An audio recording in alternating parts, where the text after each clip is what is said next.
नाशिकमध्ये भाजपने ठाकरे गटाला मोठा धक्का दिलाय।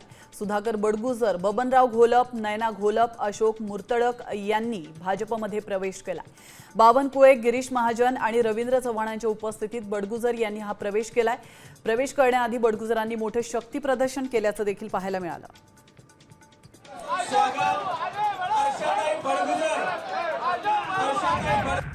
राहुल गांधींना काळं फासण्याची धमकी देणाऱ्या बाळा दराडे यांच्या पत्नीने शिंदे गटामध्ये प्रवेश केलाय। पती बाळा दराडे हे ठाकरे गटामध्ये आहेत, तर त्यांच्या पत्नीने ठाकरेंची साथ सोडून शिंदे गटामध्ये प्रवेश केलाय। पत्नी जरी शिंदे गटात गेली असली तरी मी ठाकरेंसोबतच राहणार असल्याचं बाळा दराडे यांनी म्हटलंय।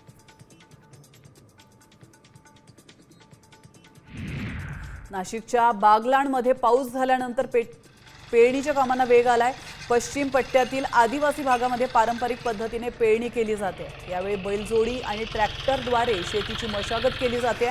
दरम्यान शेतकऱ्यांकडून मका, बाजरी, सोयाबीन या पिकांची लागवड मोठ्या प्रमाणामध्ये केली जात असल्याचं पाहायला मिळतं।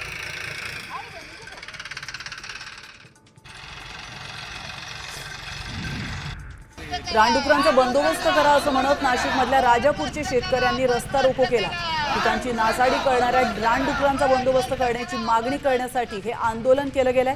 मका आणि सोयाबीन पिकांची पेरणी झाली आहे, मात्र रानडुकरांनी धुमाकूळ घालत नुकसान केलं।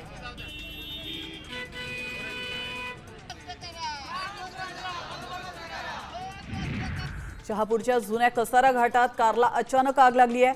घाट चढत असताना टोपाची बावडी जवळ कारने पेट घेतलाय। आपण या दृश्यांच्या माध्यमातून पाहू शकतो। प्रसंगावधान राखत चालकाने कार बाजूला करून प्रवाशांना बाहेर काढलाय।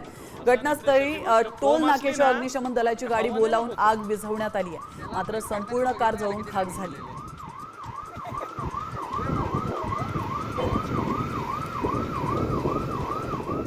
प्रेशरची गोष्ट फोम असली ना का हवा नाही ना पोचत।